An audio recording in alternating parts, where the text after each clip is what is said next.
you very much for joining us. My name is Helen Bryan. I'm a tour leader and product executive even here at Wildlife Worldwide. I am here to introduce my lovely colleague, Mr. Ben Sutcliffe. Hello, Ben. Hello. Right, Ben is going to be talking to us about the South Luangwa Photo Safari, a trip that he leads.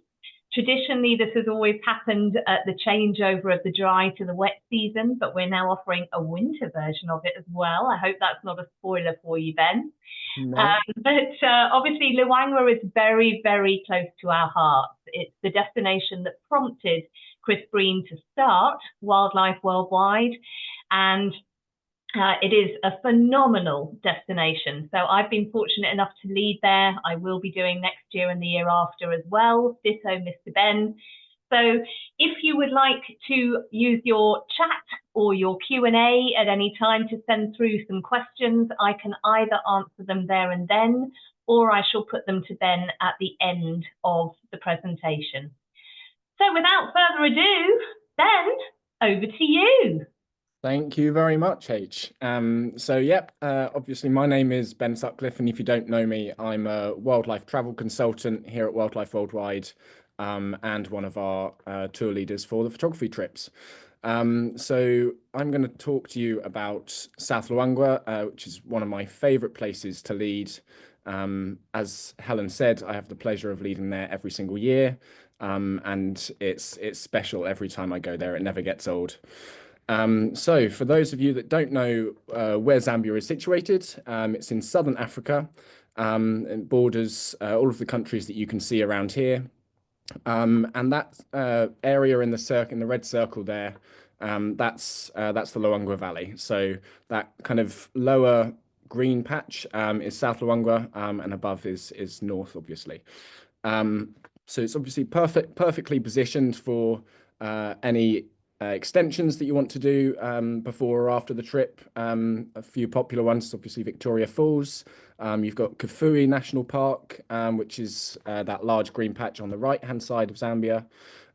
You've got Lake Malawi too, which is just a hop over the border, a flight from Mfuri Airport. There's lots of options there to explore, should you wish to, after or before the trip. So on to what we're going to be talking about, South Luangwa National Park. So South Luangwa National Park is quite a large park. It's about 9,000 square kilometers. We definitely won't be exploring a lot of it. You'd need a lot more than a week in order to do that. But we'd be flying into Mfuri Airport, which you can see there on the right. And that's usually via Dubai with Emirates. If you want to, you can fly via Johannesburg with British Airways. That would again open up more opportunities for extensions in South Africa if you wish to do that. But from Mfuri Airport, when you arrive, it's usually an evening flight. So you'll be then picked up by myself if I'm still out there, or if I've flown out with you, picked up by the local guides, and we'll drive around 40 minutes to our camp, which is called Flat Dogs. And that will be your home for the next 7 nights. So on this map here, you can see where Flat Dogs is. It's right on the edge of the park. So that line going straight through the middle of the river, that's the main entrance there. So we're literally 5 minutes away from the main entrance, which is absolutely perfect. And we've actually got an agreement with the guards at the gates that we can get in slightly early. So it's an early wake up, but definitely worth it, especially on the photography trip, for to get the best of the light, obviously. So onwards. So this is a little bit about Flat Dogs, the camp, before we move on to the wildlife. So this is the main entrance. You might just be able to see on the left-hand side is the reception building. So that's where you'll settle any bills that you have at the end of the trip. That's for drinks and any extras like that. Moving on is the main area. This is the restaurant. So this is where you will come into first, where you have your dinner, lunch, breakfast, teas, coffees, anything that you want, you can get here. It's also the only area at the camp that you'll be able to get Wi-Fi if you so wish. The food is absolutely incredible. You might be able to see the specials board right in the middle there, but this is an absolutely lovely eating area. You do have to watch the vervet monkeys. They will try and push their luck, trying to steal your food, but it's absolutely gorgeous place to eat. And as I say, the food is absolutely amazing. It's an a la carte menu, but just to give you an idea, I was out there for 2 weeks last year. And I'm a vegetarian as well, which is in some countries quite difficult. But here I didn't get through half of the options that were available to me. So it is absolutely incredible what they can achieve here. And so yeah, they can achieve for kind of cater for all dietary requirements. So moving on to the accommodation, this is inside one of the tents. It's actually inside one of the luxury tents. There's 3 types of accommodation you can get here. So there's the standard tents, which is slightly smaller than this, but still very nice. The luxury tents, which is this one, and they usually have a view of the river, which is lovely. If you want to view the river, you often get impala and hippo and things walking around there. Obviously, the mosquito nets are available with bug spray. There's fresh water that's put in your room every day. So yeah, they are lovely. And the last accommodation type are the chalets. So this is quite a nice option if you don't want to stay in a tent. They are quite similar on the inside in terms of the bed types and things like that. So that won't change, but it's a lot better if you want a slightly cooler accommodation. Maybe they're usually a little bit more shaded, usually a bit more space in them as well. And they are closer to the main complex. So if you're not too comfortable walking, not long distances, but if you'd rather stay quite close to the main complex, then that's the option to go for. So onto the park. So our vehicles, you can see there in the middle, they're kind of modified Toyota Land Cruisers, and we have them without the canopies. You can have them with the canopies or the roofs, whatever you like to call them, on some of the other trips. But on the photo trip, we choose not to. And that's purely because it's just going to improve everyone's view, especially if there's a leopard in the tree, for example. We really don't want some people getting good views and some people not. That's just not fair. So it's always best to have the vehicle without the roof in that scenario. But that does mean that you will need hats, sun cream, sunglasses. It does get hot at this time of year, especially if you go on the November trip. It can be in the high 30s. Obviously we're back at the hottest part of the day in the middle of the day, back at the camp. So we try to avoid it, but it does still get quite hot. So yeah, definitely bring your hats and sunglasses, etc. If you're on the winter trip with Sean, then it might be a little bit cooler towards the start of the day or at night. But again, it's the dry season at the end of the day, so it's going to be quite hot. But as with most African safaris, we split the day up into morning and afternoon safaris.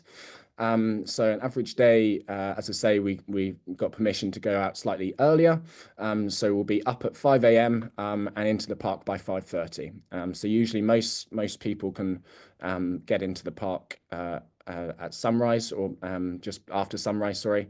But we're out there at sunrise, which is absolutely perfect for photography. And then we're usually back around 10 a.m.-ish, depending how far we've traveled, obviously during the hottest part of the day.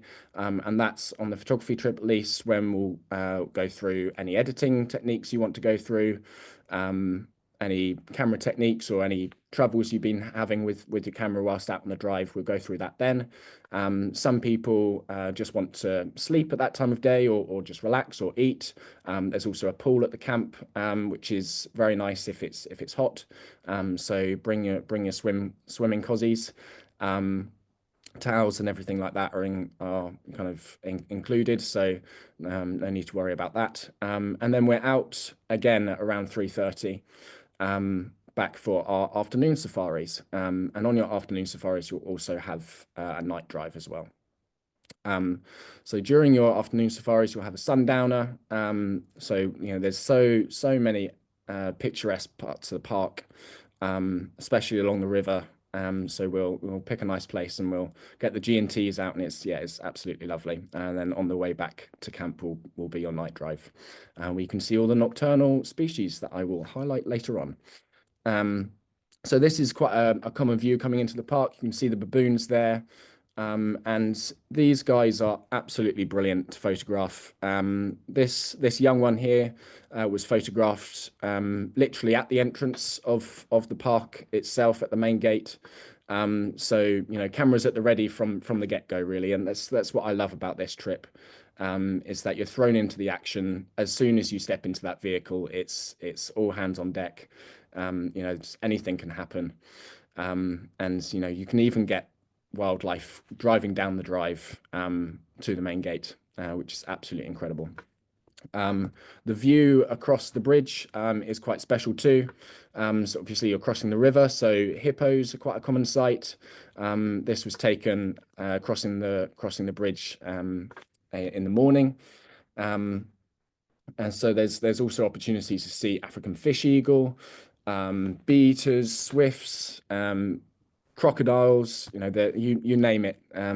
As I say from the get-go, it's all hands on deck. It's all very exciting. But this is probably what you're here for me to talk about, is leopards. And they are definitely one of the biggest draws for people on this trip, and to South Luangwa generally. There are plenty of leopards in the park. It's not actually known how many, but the time we go, the dry season, it's when water is quite rare around the park. So there's only certain parts of the park that the prey animals of these cats will congregate. So the concentration of leopards is quite high at this time. Hence we're going at this time of year, as it boosts our chances of seeing them. And they are absolutely beautiful to see.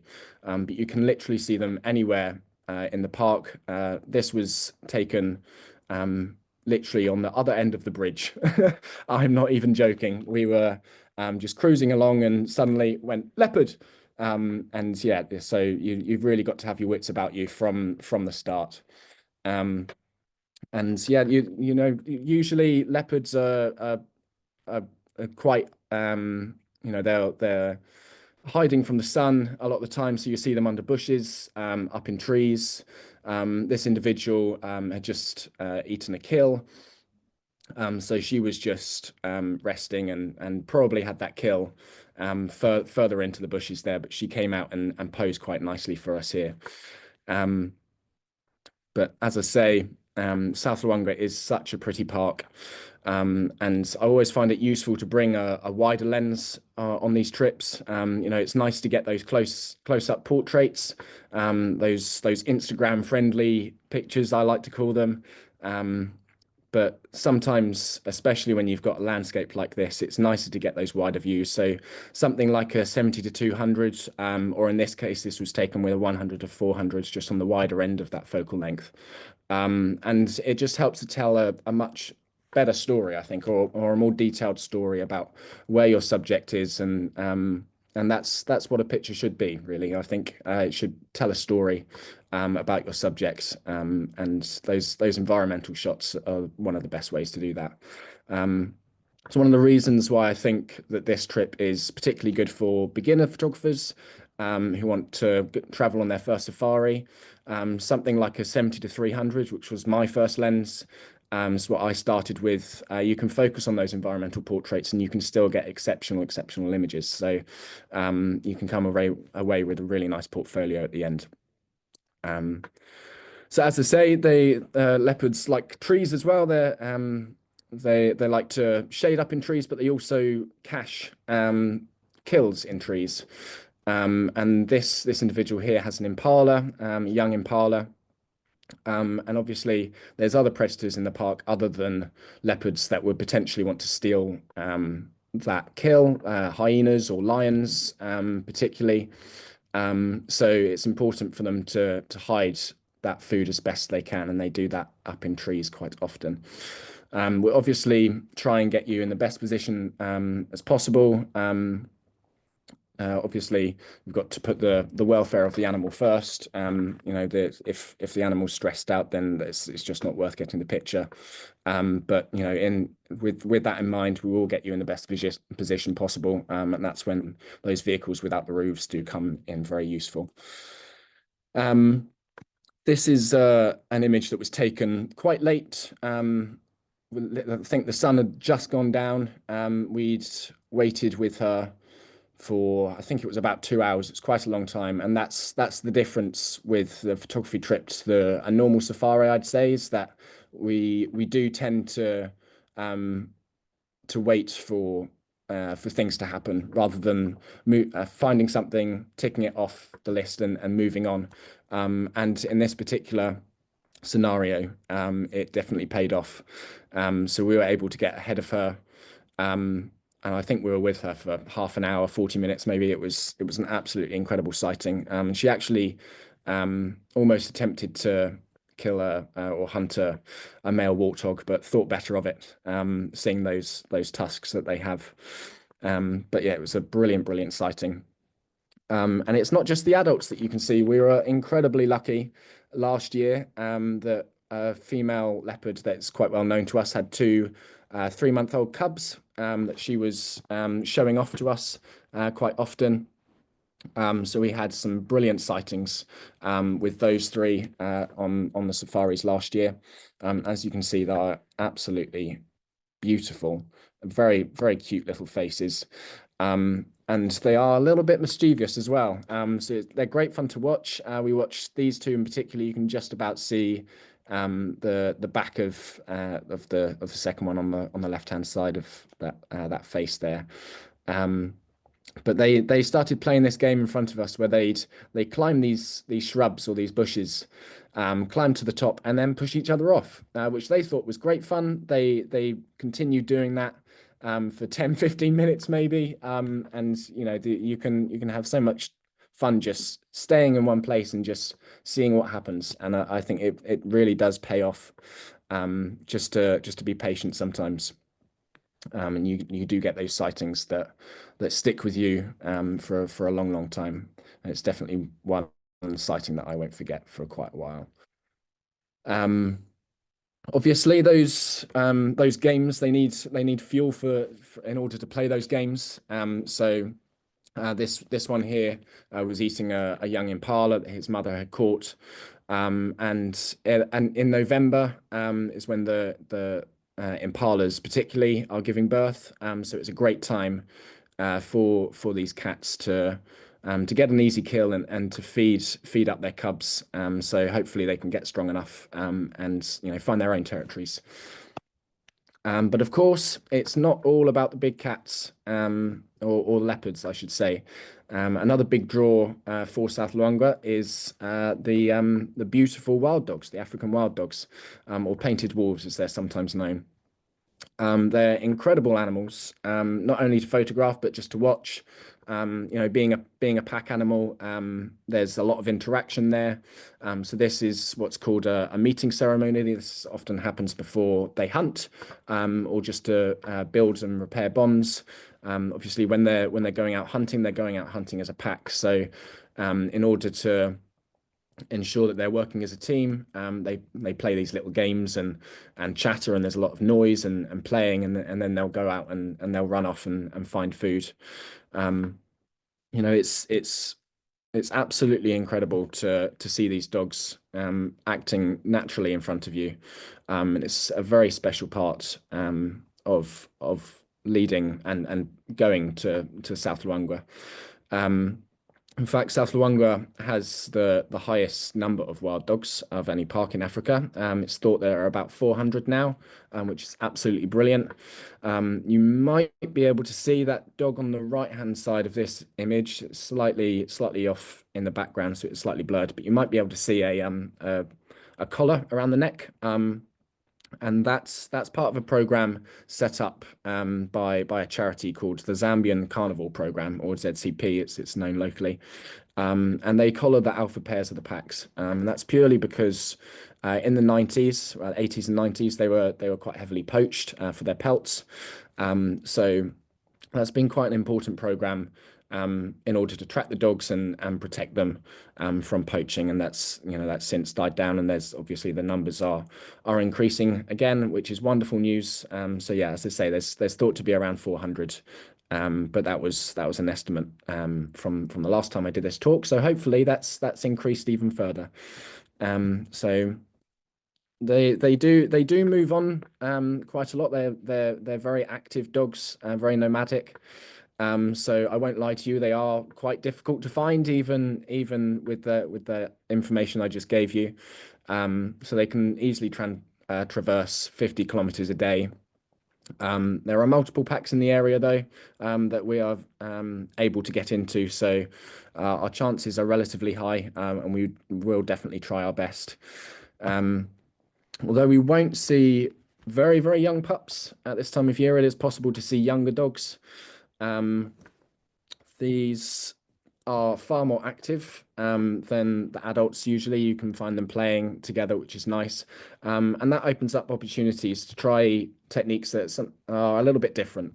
So shots like this, they aren't to everyone's taste, but if you want to be creative and try some slower shutter speeds, then absolutely, myself and the other leaders that lead this trip will be there to help you if you want to try something a bit different.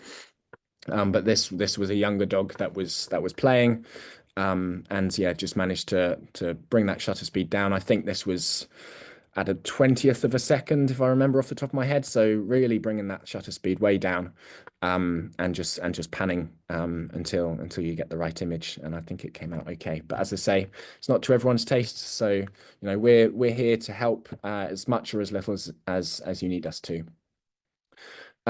These are probably my favorite animals in the park to photograph. A lot of people find that surprising, but spotted hyenas are just brilliant to watch and to photograph. I think they're beautiful. Most people, as I say, aren't a fan of them. I think the media and films of the past have painted them in a not very complimentary light, but they are absolutely fascinating to watch, and you can get some incredible photographs of them, especially when they are in a group. These two were on a kill. I think there was a clan of about 5 or 6. You don't get massive clans in South Luangwa purely because it's quite, there's a lot of dense foliage and things, so they're a little bit more spread out, and they tend to be in smaller groups or just by themselves. But these two were part of a clan of about 5 or 6, I think. And they were on a buffalo kill that was in a borehole that had got stuck and been killed by lions, and then evidently taken the kill or stolen the kill from the lions. And the Africa, I think, generally is brilliant for black and white photography. So if you're into shooting in black and white or converting your images into black and white, this is a perfect place to give that technique a go. I think if this image was in color, there was quite a messy background at the time, which is quite distracting, but the textures are really brought out in black and white photography, I think. So I think hyenas and this scenario in particular work quite well in black and white. I do apologize if you're eating your tea right now whilst watching this. But Africa is, it's one of those places that it shows you the food chain very clearly. And this again was a leopard kill, I believe, that was stolen by this hyena and another couple that were together. And it was quite low light. You might be able to see there's a little bit of noise there, but we were still able to get decent enough shots. There wasn't too much movement there, so I didn't have to worry too much about my shutter speed. And if I'm honest, a lot of people do worry about ISO you know, noise and things like that in their photos, but I'd much rather have a noisy, sharp image than a blurry, non-noisy one, if that makes sense. So yeah, they're just absolutely incredible animals to photograph, hyenas. They're very characterful.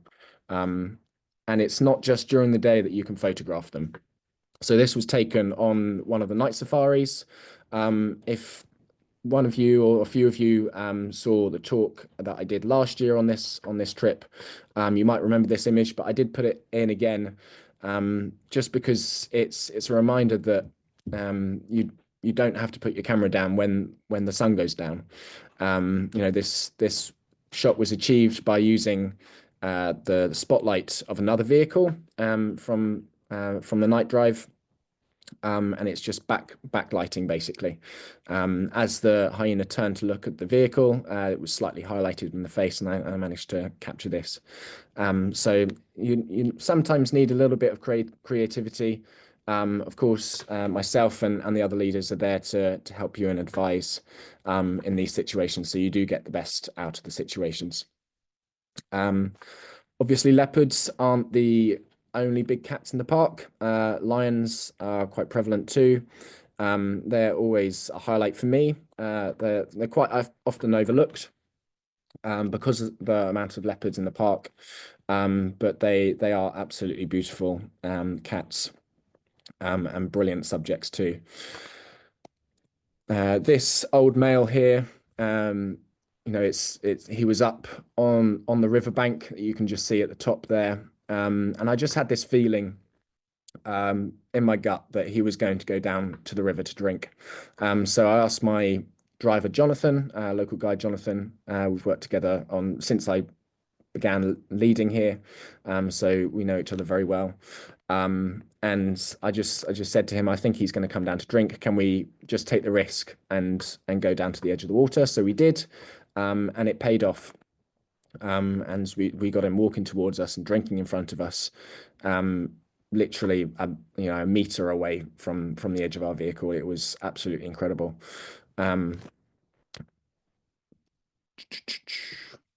So lions, obviously, they're in prides, and this individual here was a young male. And I just love this image. I think I've slightly anthropomorphized it in my head. I think he's smiling here as he's waking up and looking out and getting ready to hunt. This was on an afternoon drive. So the sun was starting to go down. This is when the cats particularly are a little bit more active. But yeah, I think the lions are very much overlooked. And yeah, as I say, the smile there on the face is absolutely beautiful. But what does a lion look like when the weather is not so nice? Exactly like that. Look at that face. And you couldn't make her grumpier if you tried. But you know, we are at the kind of the buffer between the dry season and the rainy season when we go in November. So it is possible that we will get some rain. But to be honest, this is to our advantage. I think you know, we do come prepared with ponchos. I recommend that you bring your own waterproofs with you, waterproof covers for your cameras if you have them. But it just allows for a wider variety of images in your portfolio. You know, we can have sunny days you know, with no clouds at all, cloudy days. That's perfect for portraits, getting those really nice detailed shots. And then we can have storms and rain like this that just add that atmosphere to images and the drama that, you know, I absolutely love in photography. I think, you know, a lot of people would see that rain, and it did get quite heavy at this point. This was when it was just starting. I took this, but it did get quite heavy, and a lot of people would go back to the camps. But you know, we always say it's better to persevere in these conditions, and you know, you can often get some really impressive and amazing images to add to your portfolio in those conditions. You may be thinking at this point that, is Zambia just predators? It absolutely isn't. Predators are a big part of the trip and a big draw for people on this trip. But being so close to the river obviously means that we encounter a lot of hippos, and this is quite a highlight for a lot of people on the trip. We are able, conditions obliging, that we can get down on eye level with these beautiful animals. Obviously at a safe distance from the water's edge, so long lenses are needed. These are wild animals at the end of the day, so we want to respect their space. But being able to get down onto eye level is one of the most important things in wildlife photography, I think. Just creating that connection to the viewer. This individual looks like he's staring straight down the lens, looking right at me. So it really does add that impact to your images, and it's something that I encourage everyone to do as much as they can. It's sometimes quite difficult in the vehicles, obviously, to get that perspective. So whenever we can, we take advantage of it. We usually try and time this visit, this session, if we can get to that particular place on the river, with the sundowners. So potentially you can be watching these animals starting to wake up and get out the water, with a gin and tonic in your hand, which is always quite nice. But these animals at this time, they're starting to get up. At night, they spend most of the time out of the water, eating, and during the day, it's just too hot for them, so they're wallowing in the river. So this is them in that point where they're just beginning to wake up and get themselves ready to get out. So a lot of people think that this is a threat display. It absolutely isn't. It's purely them just yawning and getting ready to eat for the entirety of the night. In those situations where you've got water, and the light's right, it is possible to again be a little bit more creative.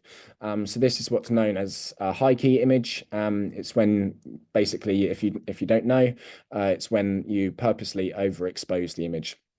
So those shadows that would be there in the eyes and the ears and those kind of pink areas, they're accentuated when you're doing this. And it works particularly well, as I say, when you're around water, or when the water's the background, and also when the sky's the background as well. So it's just another little technique to add to your repertoire. And if you're not sure how to do this, then it's something that we'd be able to show you on the trip. And from high key to low key, as you may have gathered, low key is the complete opposite of high key. So this is purposely underexposing the image. It works particularly well in dappled light, like in this situation here, but particularly when your background is darker than your subject. So that's the conditions that we're looking for here. And again, myself or any of the other leaders, Sean, Brett, Emma, we'd be able to help you achieve this technique. It's quite a good technique. It's one of my favorites to use whenever I can. It adds a lot of impact to the images. As I say, we'll be there to help you as and when you need us. One thing I do love about elephants is that obviously they are herd animals. So similar to the dogs in the pack, you get a lot of interaction. Either eye contact is important in images, or interaction. It's creating that emotion that makes images great, I think. In situations like this, can definitely do that. So these were two young bulls. They're not properly fighting, but this is them that they were annoying each other for quite a while, poking tusks at each other. So eventually they did turn around and have a little spar before going off. But yeah, it's something very special to watch. These are still large animals. They're smaller males, but they are still very, very large animals. So it's impressive to watch them going at it. Again, elephants, it's not always interactions between elephants and elephants. Sometimes it's elephants and wild dogs in this situation. If you don't know, elephants and wild dogs, they're not particularly fond of each other. And this situation is probably one of my favorite encounters to date, that I've had in South Luangwa. It was absolutely amazing to watch. It's just as the sun was going down on an afternoon drive. We just about to have our sundowners. We're driving along the riverbed, following dogs, and this herd of elephants came towards us. So we stopped, and the dogs started interacting with the elephants.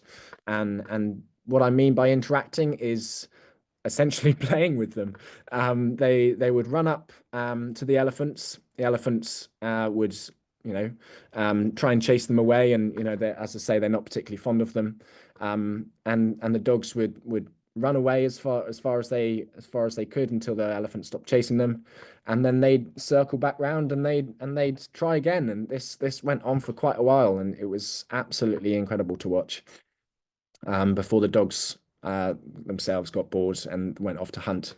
But yeah, it's one of those things that it's the least the least thing that you'd expect to happen happens, and it's those special little moments that you get that when you least expect it, that makes this this place so special. As I say, zooming out is very important on this trip, I think.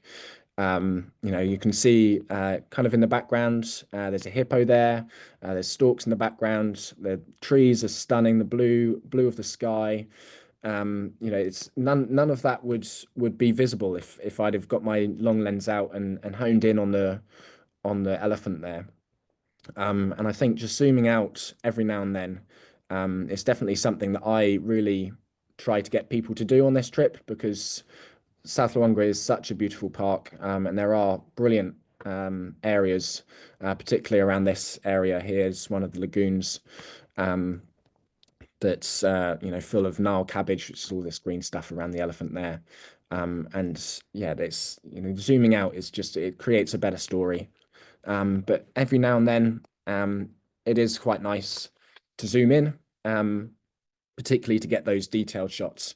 And this is a species called a crawshay zebra. So it's actually an endemic to South Luangwa, or to Luangwa Valley. And they're a subspecies of the plain zebra, that you might see in parks in Kenya and Tanzania, etc. The main difference being is that they don't have what's known as a shadow stripe. So the plain zebra, they have a kind of grey brown stripe going in between the black and the white. The crawshays are a perfect black and white, so they are absolute delights to photograph. Whether you want to lean into that black and white and shoot this in black and white, or you just want to zoom in like I did here, and go for those detailed images. And here you can see the stripes go all the way down to the bottom of the legs as well. So on the plain zebra, they stop around the knee, and you can really see that crisp black and white stripe there. There's no shadow stripe there in between the black and white. So they're absolutely lovely animals to photograph. And these are just a few more examples of what you can do. Again, black and white, leaning into the black and white of the zebra is quite a good option, especially on that image on the right hand side. It would have been nice in color, but in black and white, that side lighting just adds that extra pop that you wouldn't necessarily have been able to see as well if I'd have left it in color. Another endemic of the park is a thorny cross giraffe. They are slightly smaller than their South African cousins, but just as beautiful. And again, this was taken with a 100 mil on a 100 to 400 lens, and just showing the the environment that these animals are in. I keep saying it again and again. And I'm sorry if I'm sounding like a broken record, but this is such a beautiful place to be, and showing where these animals live, and how these animals live, is such an important part of creating a brilliant portfolio. So if you do decide to join us, then keep that in mind, and I'll definitely be asking people to do that on the trip every now and then. But again, using those creative techniques that I talked about earlier, this again high key image, this was taken against a pretty grey sky, really. It's quite uninspiring. So if I'd have exposed for that, then one, the giraffe would just be in shadow and it would be very dull, and two, you'd have the grey sky behind. So even when the light's not that great, you can still get pretty decent images if you know how, and you're willing to use a bit of creativity. So overexposing, once again, creating that clean white background just makes the image a little bit more pleasing to look at than a grey sky. Giraffes often do have hitchhikers on them in the form of oxpeckers. You get yellow-billed and red-billed. This is a red-billed oxpecker. And they work as a kind of symbiotic relationship. So these guys are picking parasites and ticks and flies and things off of the giraffe. So it's basically like a giraffe cleaning station when these birds are on them. And in this situation, it's one of those that I thought it would be better to zoom in rather than zoom out. It's quite obvious what the bird is on, obviously.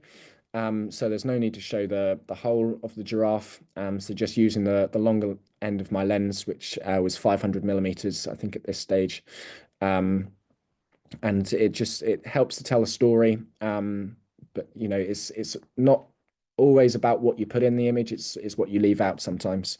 And I think this image is a reminder of that too. But whilst we're on the topic of birds, birds in the park are absolutely stunning.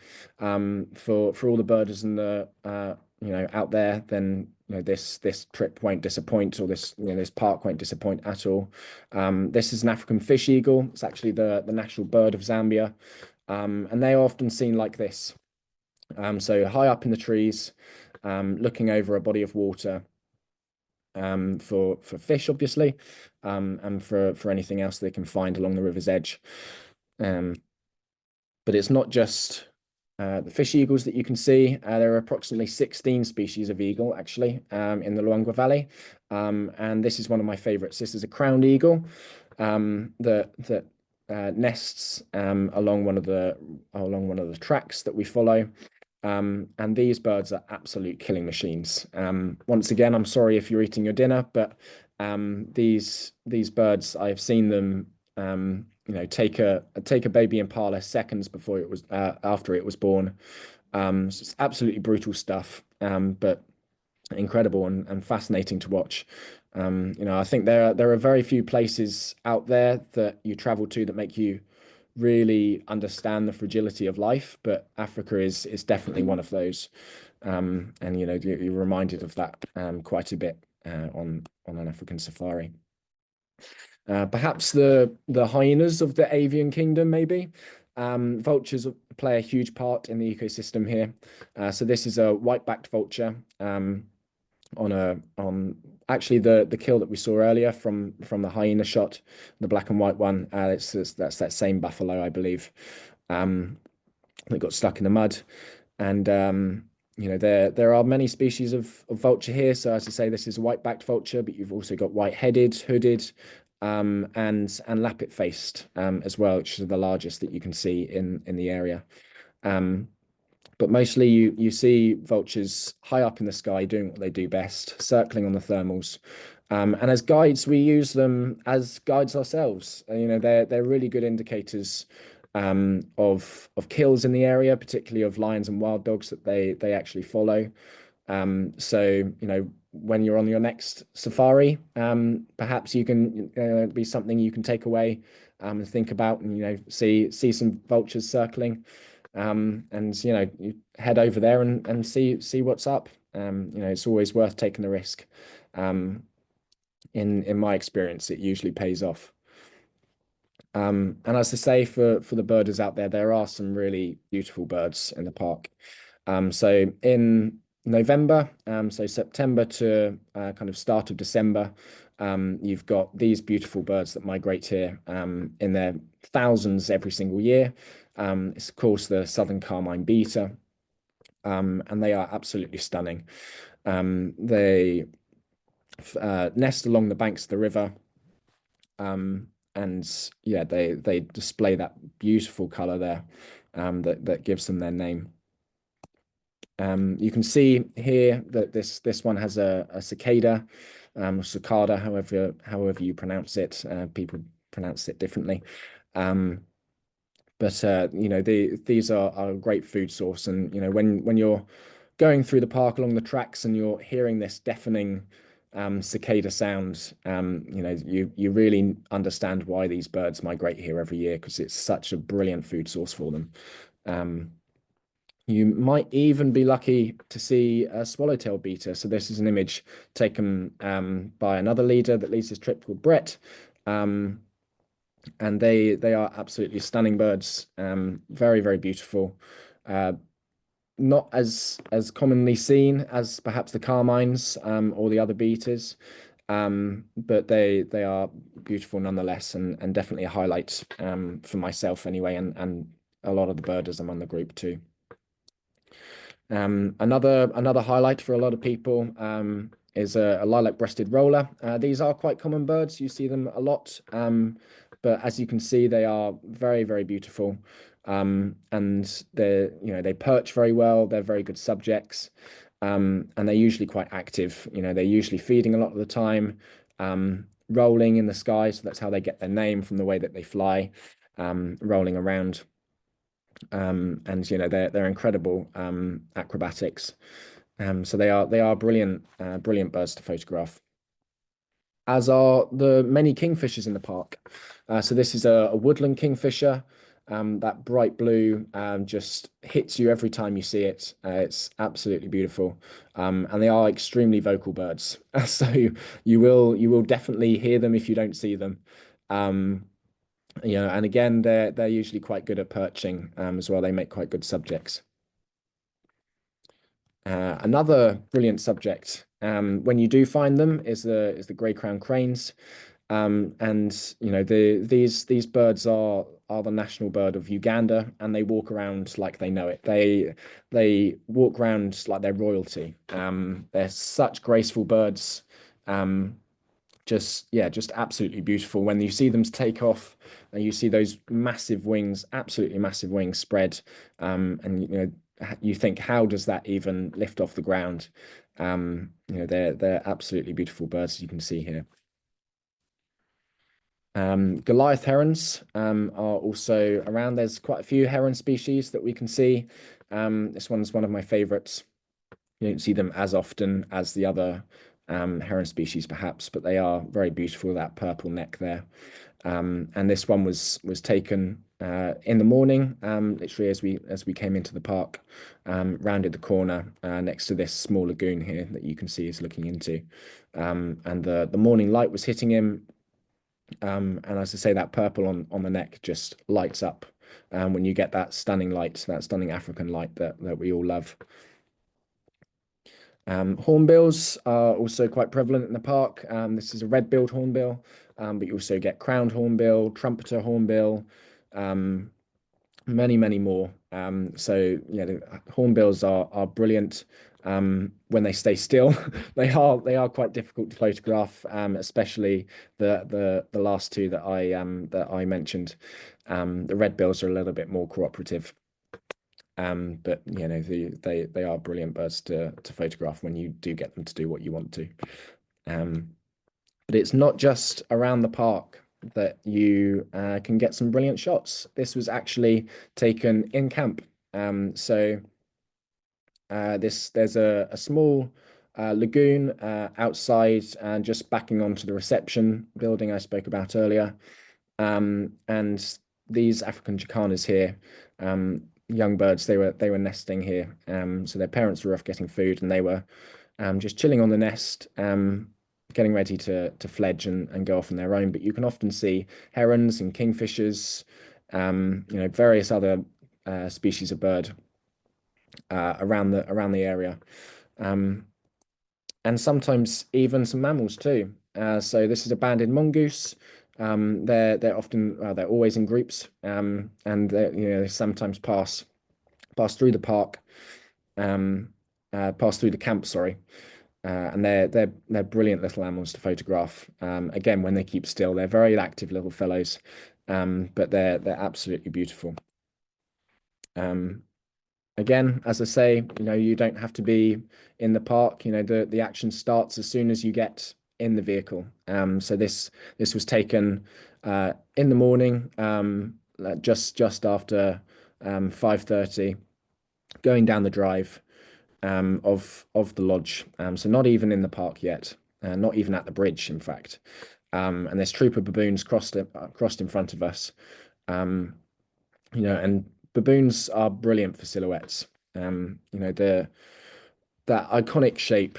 Silhouettes work really well with an animal that has an iconic shape. If you don't know what the animal is, obviously you've got no detail, no color detail, no detail in the face at all when you've got a silhouette. So if the viewer doesn't know what the animal is, then there's no point. But with baboons and primates generally in the park, that the vervet monkeys that you get to, they are brilliant subjects for silhouettes if you want to give that a try when you're out on safari, purely because there's no missing what they are. They've got a very iconic shape, especially when they walk as well, with that high tail and high head.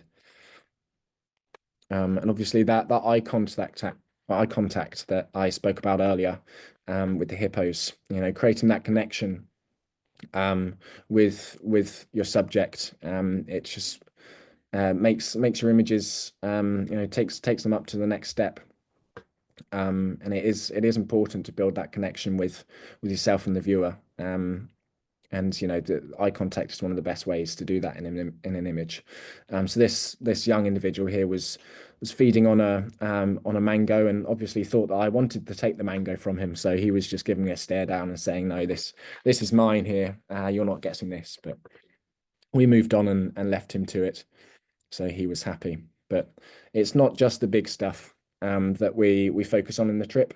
You've got loads of different antelope in the park. Puku, impala, waterbuck, bushbuck, but also the tree squirrels as well. Especially when they're backed onto an ebony tree like this, and playing with the food there. You can get some really nice shots of the more common animals in the park too. So perhaps when there's a little bit of a lull with the leopards or the predators in the park, then we focus on some possible images with the more common species. So there's always something to do, something to take photos of, something to see, whether it's the birds, squirrels, elephants, and anything. There's always something to do and something to see on this trip. So you're never bored.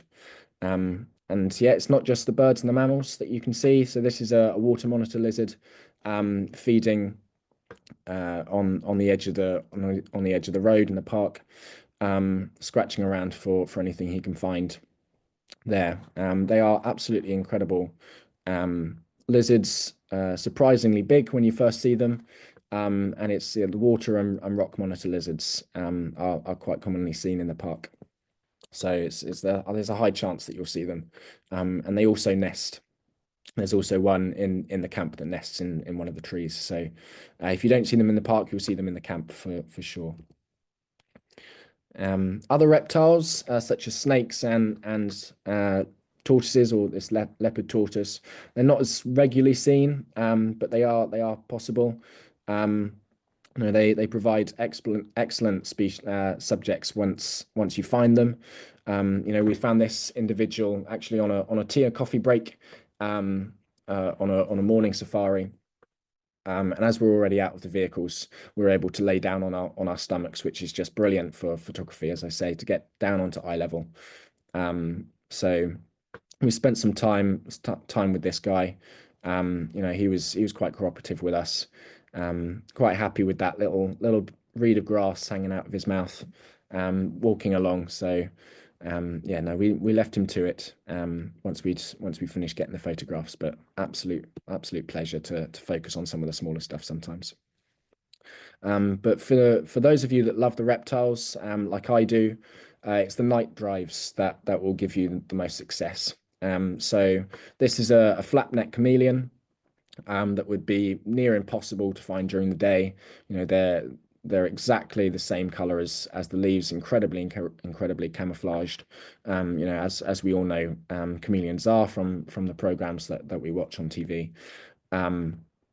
But with a spotlight, they do shine slightly lighter than the leaves around them. So, you know, with the helps of the local guides, whose eyes are absolutely incredible, I still can't get over how good their eyes are. You know, it's possible to see all sorts, including flapneck chameleons, snakes, and all the other creepy crawlies that you won't be able to find during the day.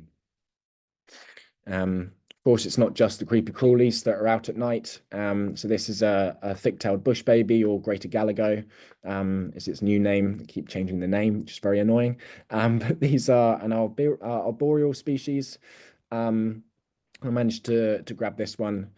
Grab the photo. Sorry, I shouldn't say grab. But when we were driving along, so it's not the greatest image, but you know, it's not often that you find them out in the open enough to take photos of, so I had to take advantage of that. And also holding the spotlight at the same time wasn't the easiest, but yeah, no, it just gives you an idea of what you can see at night on the night drives. Their eyes shine red in the spotlight, so they're quite easily identified. It's not just the mammals that are you know, and reptiles that you're able to see at night. The birds are quite active too. So this is a water thickney. You can see that by those massive eyes there, that they are perfectly adapted for hunting at night.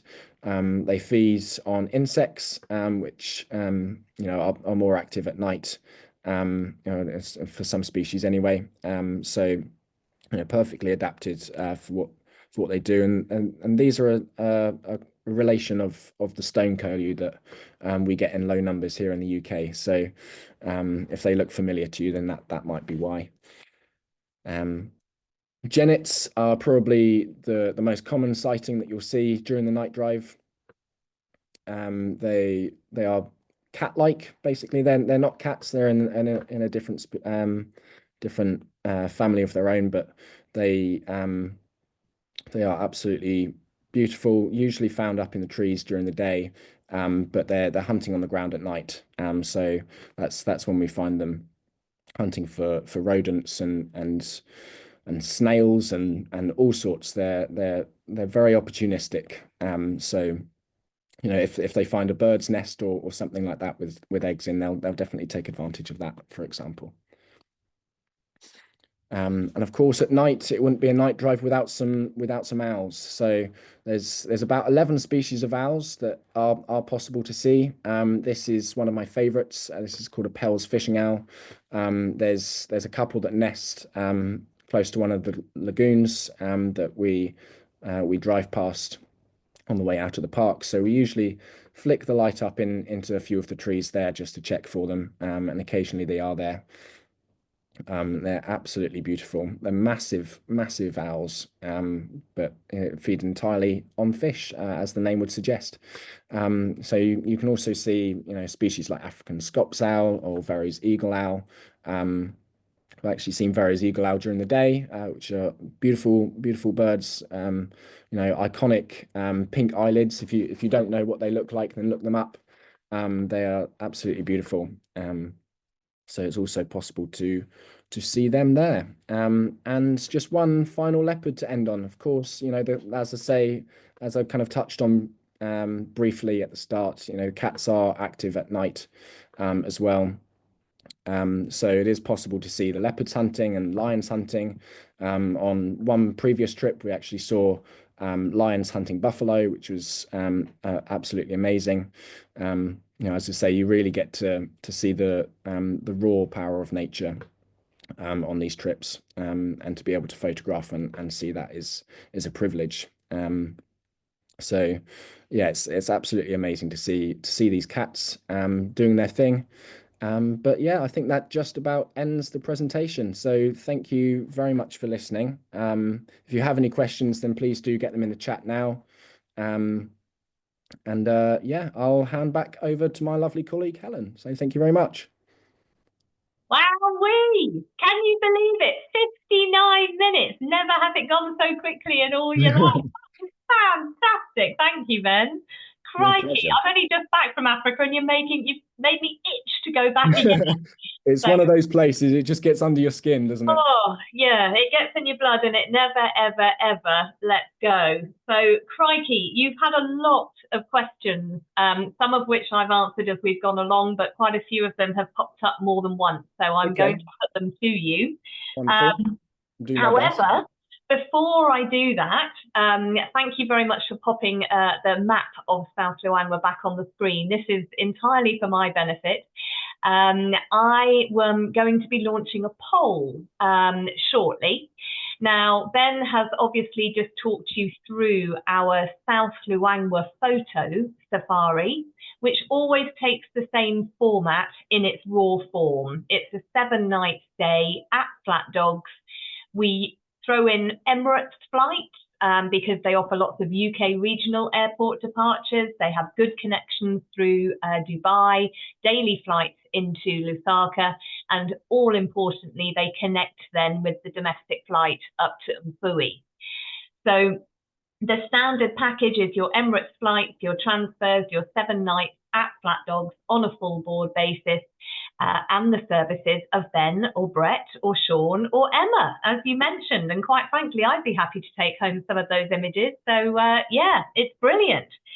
So one of the travel plans that you are shortly going to have an option to request or to receive yesterday will be the South Luangwa Photo Safari. Recently, we launched the Photo Safari to operate in winter as well. So we've traditionally always offered this in November, which is the tail end of the dry season, meaning that the water in the river is at its lowest. There are very few pockets of water elsewhere around the national park, and therefore animals need to come to those remaining water sources. So the end of the dry season is traditionally a brilliant time to go. However, if you don't want the hot temperatures or the risk of rain attached with travelling in November, we are going to be operating the Photo Safari now in winter as well. So that's in May and June. So there is an option to request that travel plan. Travelling at the same time of year, if you don't need the services of a photographic leader, then we offer our classic South Luangwa, which is exactly the same, 7 nights, Flat Dogs, with Emirates transfers, etc., but it just goes without a photographic leader at the helm. Instead, we use local leaders. We had a couple of questions about whether they are knowledgeable. They are stonking, quite frankly. They are absolutely superb. And one question in particular came up about their birding knowledge. Sensational. Yeah. So that's your Photo Safari in winter, and your classic South Luangwa Safari, which goes in winter but without a photographic guide. Those 3 holidays are essentially made of the same components. There will be 3 other travel plans that you can request. If you want to go away with me, then you can travel next October.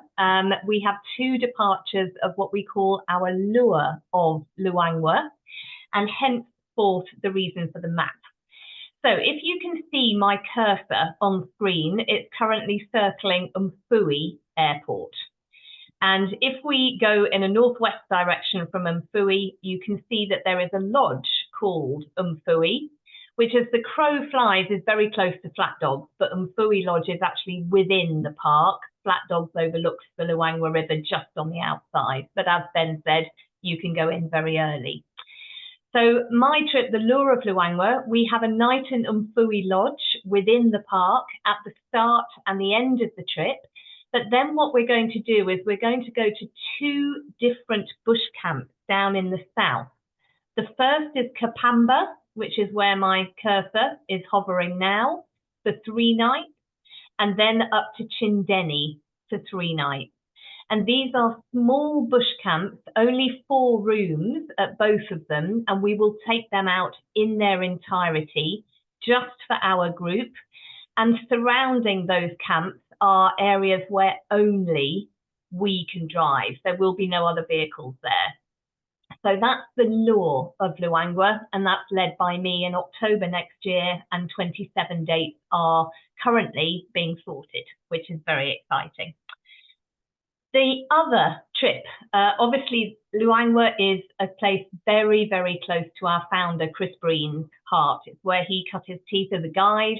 He worked under Norman Carr, and he goes back to the valley at every opportunity. Why wouldn't you? And he goes up to the northern part of the park. Indeed, he goes up into North Luangwa National Park as well on a dedicated walking safari. So they originated here, and if walking is of great interest to you, then you want to be looking for his trip. He leads it with Simon Barnes, a journalist and author, an all-round fabulous chap whose birding knowledge is also absolutely ridiculous. And that trip is called Walking in the Heart of Zambia. And then our final offering is you can tailor-make your own trip. You don't have to travel as a group. So you can request our Leopard of Luangwa travel plan, and that will list a number of small bush camps again, but we can in fact list or put together any combination of camps for you. So what I'm going to do is I'm going to launch the poll. So just very quickly, the South Luangwa Photo Safari, the South Luangwa Photo Safari in winter goes in May or June. Classic South Luangwa, they're all much of a muchness. They're all the same trip, fabulous trip. The top 2 go out with a photographer lead, and Classic South Luangwa has local leaders. Lure of Luangwa is me in the south. Walking in the Heart of Zambia is with Chris and Simon in the north. Leopards of Luangwa is a tailor-made that you can choose where you want to stay. We can suggest options, and I think I'm going to breathe. So, let's see how we can multitask. While everybody is working on the poll, I'm just going to leave that on your screen for another minute or 2. There were quite a few questions then. So, okay. Would you recommend multiple camera bodies to avoid having to switch lenses in situ? I personally do. I have 2 camera bodies. It can get quite dusty at times, so changing lenses is quite difficult. You don't want any grit and things in there. So yeah, I have a main body that I have my main lens on, which is a 500mm lens. And then I have a wider lens for those environmental images I was talking about. So I have a 100-400 lens too. So yeah, if you have that available to you, then yeah, absolutely bring those with you. Excellent. Are there any opportunities for macro photography? Asked Katie. Yes, absolutely. Especially around the camp, you get a lot of tree frogs and millipedes, camel spiders, rain spiders, things like that. So yeah, absolutely.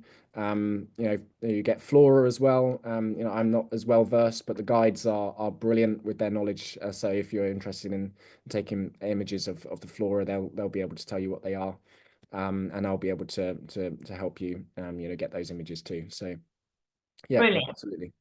You talked about getting down on your belly to photograph the leopard tortoise. You talked about getting low when you're off the vehicle, having sundowners when you had your hippo shot. How low can you get your camera on the vehicle? So that's quite a good question.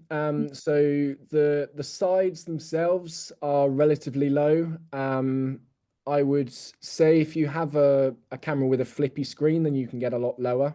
Using the, tilting the screen and kind of hanging over the edge is possible. But yeah, I mean, as I say, it is difficult getting lower in the vehicle.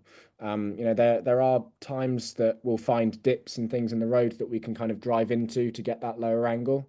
So you wouldn't have to worry about that too much. But yeah, as I say, you are quite restricted in the vehicle, but we'll do our best to combat that. Okay. One thing I would just say on that note, actually, is we also had a question which I answered during the presentation, but it might actually be relevant, is that every seat is a window seat. So we have a maximum of 6 per Jeep, and they're tiered seats, as you would expect. So, okay. Can you off-road? Officially, no.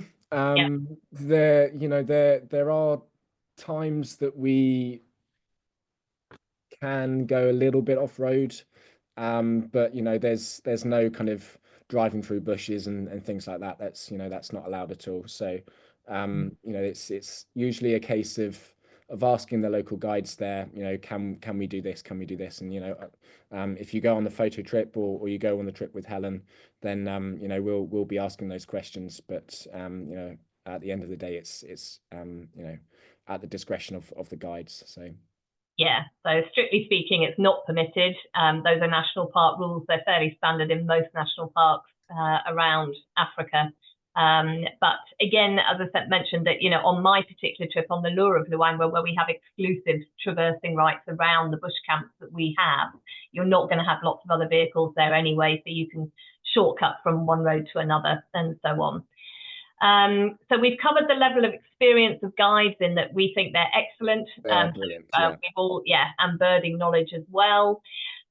We did have a question that I thought was quite a good one, actually. Simon asked, you're talking about stopping for sundowners, but isn't that the time for photography?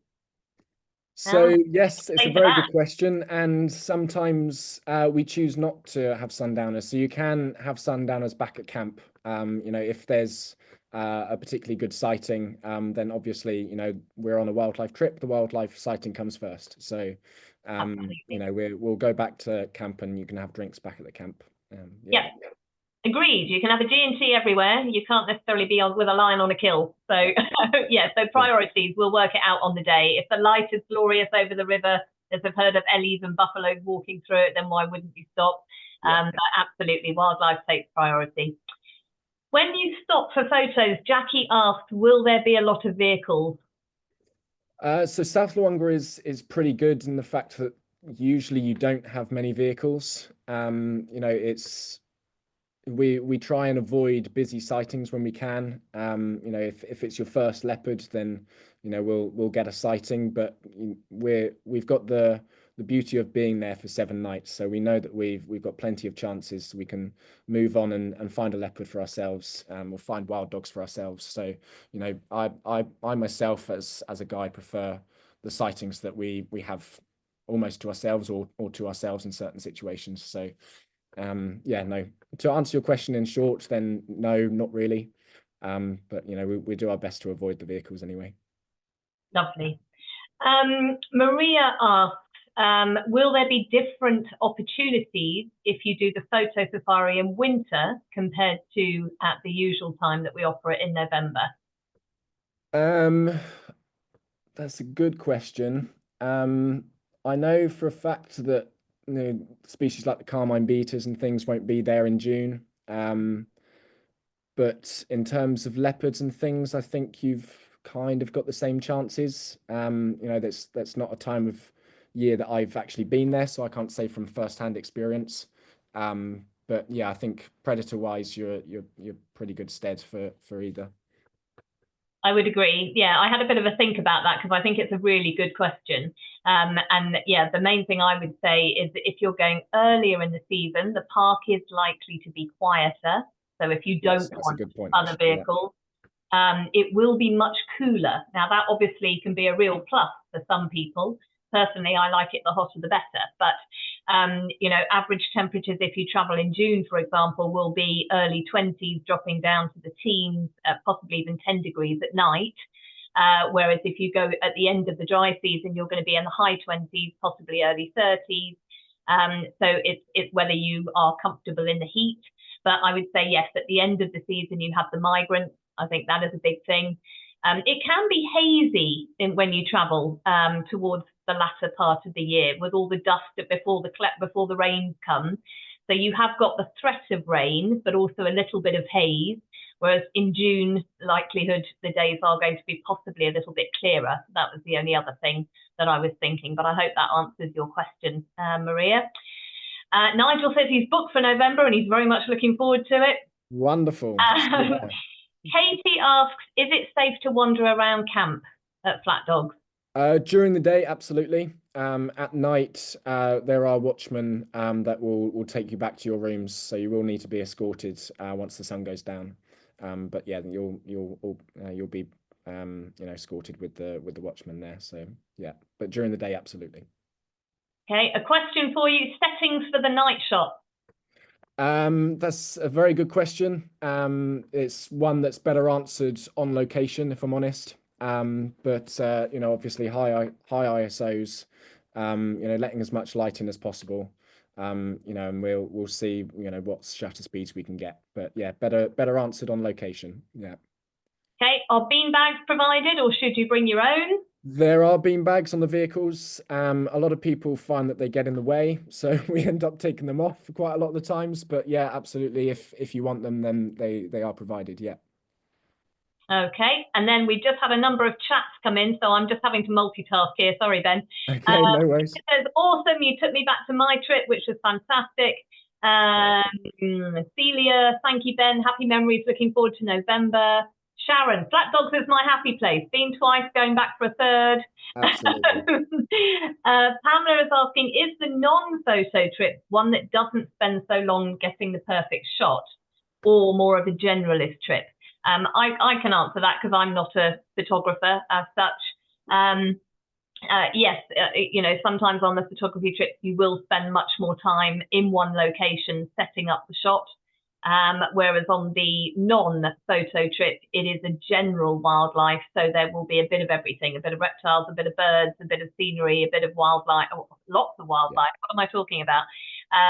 But I think the other thing with the photo trip is, as you said, you go through going, this is how you do your silhouette shot, your high shot, your low shot. You can play on the photo trips, and you will build in the time to do that. Whereas on the regular wildlife trips, it's about sitting and enjoying the wildlife, taking a few shots if that's what you want to do, because obviously the opportunities are great, but there's not such a focus on that. Yeah. Right. I think that's almost it. Yeah, well, I think that is it. So actually, yes, if you wouldn't mind just moving your presentation on, please, Ben. Just to let you know that this is the last of the current series of online presentations. So I think we've gone out with a bang. Thank you, Ben. If anybody does want any more information, do get in touch. We also have a birding group trip to South Luangwa that we haven't mentioned. So there are so many camps there, and they are all fabulous. And as Ben mentioned, combine it with Vic Falls, combine it with Malawi for a bit of beach afterwards. There's lots to do. But you can get in touch with us at any time. As you know, we're always happy to chat Africa. So all that remains for me to say is thank you very much, Ben. Thank you. Thank you to everybody else for joining us, and enjoy the rest of your evening. And we will see you next time at Bird Fair in person. Otherwise, we'll be back for more online presentations in the autumn. See you then. Thank you very much, everyone. Goodbye.